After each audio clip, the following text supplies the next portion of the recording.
कहानी की शुरुआत होती है आरती से, जहां वह अंजलि से सवाल करती है कि क्या उसकी मां इन सब चीजों के पीछे शामिल है।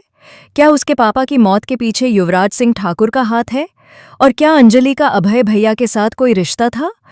इन सभी सवालों का जवाब अंजलि के पास नहीं होता। वह गुस्से में आरती पर चिल्लाती है और कहती है कि वह क्या बकवास कर रही है। संजली यार इसी आरती पर हाथ उठाने ही वाली होती है कि तभी राघव सिंह राजपूत और अभय सिंह राजपूत वहां पहुंच जाते हैं और अंजलि का हाथ रोक लेते हैं। लेकिन इस दौरान वे आरती के सामने अंजलि की सारी सच्चाई उगल देते हैं। कैसे 21 साल पहले गिनी और अभय के रिश्ते के बीच अंजलि अवस्थी आ गई थी। कैसे गिनी और अभय का रिश्ता टूटा था और अभय गिनी से कितना प्यार करता था। इन सब बातों से आरती को बहुत बड़ा झटका लगता है, लेकिन अंजलि लगातार कहती रहती है कि वे सब झूठ है। वह कहती है कि क्या उसे सच में लगता है कि उसकी मां ऐसे काले काम कर सकती है। अब तक आरती का विश्वास टूट चुका होता है। वह कहती है कि उसे यकीन है कि यह सारे काम उसी की मां ने किए हैं, लेकिन अंजलि रोते हुए समझाने की कोशिश करती है कि उसने अमन जी के अलावा किसी से प्यार नहीं किया। अभय सिंह राजपूत ही उसके पीछे पड़े रहते थे, उसे टॉर्चर करते थे और अपनी पत्नी गिनी से प्यार न करके उसके पीछे भटकते थे। अंजलि कहती है कि उसे क्यों दोष दिया जा रहा है। इन सब चीजों के पीछे उसका नहीं बल्कि अभय सिंह राजपूत का हाथ था। और जहां तक अमन सिंह राजपूत की मौत की बात है, उसे सिर्फ इतना पता है कि उनका कातिल युवराज सिंह ठाकुर है।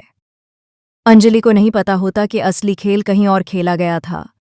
इन सब के पीछे दामोदर मौजूमदार का हाथ था, जिसने ट्रक में बारूद भरवाया था ताकि अमन सिंह राजपूत की जान ली जा सके। ये सारी बातें राघव सिंह राजपूत को भी पता होती हैं, लेकिन वह ठाकुर परिवार, खासतौर पर युवराज सिंह ठाकुर को बचाने के लिए सच्चाई अंजलि से छिपा लेता है। राघव जानता है कि अगर सच बता दिया तो अंजलि आग लगा देगी, और अंजलि की आग सबने देखी है। वह बदले के लिए किसी भी हद तक जा सकती है।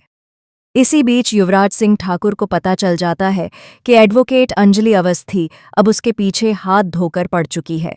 अपनी जान और पोजीशन बचाने के लिए उसे रानी मौजूमदार यानी गिनी सिंह राजपूत का साथ लेना ही पड़ेगा। दामोदर मौजूमदार को आज तक कोई नहीं पकड़ पाया। वह एक खतरनाक डॉन है, ड्रग सप्लाई करता है, बड़े बड़े गैरकानूनी काम करता है और पुलिस भी उससे दूर रहती है। उधर पंकज पुरोहित अंजलि से कहते हैं कि इन सब चीजों के पीछे दामोदर मौजूमदार का हाथ है, लेकिन वह उसे पकड़ नहीं सकती। अंजलि तमतमा जाती है और कहती है कि वह दिल्ली एनसीआर की सबसे बड़ी एडवोकेट है, जिसने राघव सिंह राजपूत जैसे वकील को कोर्ट में दो बार हराया है। वह कहती है कि अगर दामोदर मौजूमदार सबसे बड़ा डॉन है तो वह भी सबसे बड़ी वकील है। उसे बस उसका नंबर दे दिया जाए, बाकी वह खुद देख लेगी। फिर अंजलि दामोदर मौजूमदार के नंबर पर कॉल करती है। फोन रानी मौजूमदार उठाती है और पूछती है कौन बोल रहा है। जब अंजलि अपना नाम बताती है तो रानी कहती है कि वह नंबर हासिल करने में काफी होशियार है। दोनों के बीच तीखी बहस शुरू हो जाती है।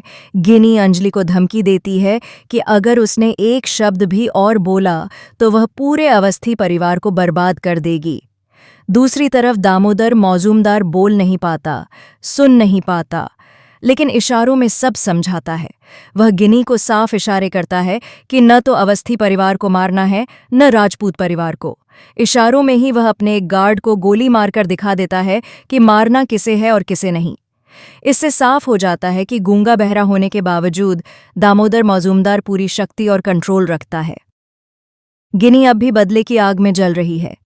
वह कहती है कि वह राजपूत परिवार और अवस्थी परिवार को बर्बाद कर देगी, क्योंकि 21 साल पहले अंजलि ने उसका पति छीन लिया था और अब वह किसी को नहीं छोड़ेगी।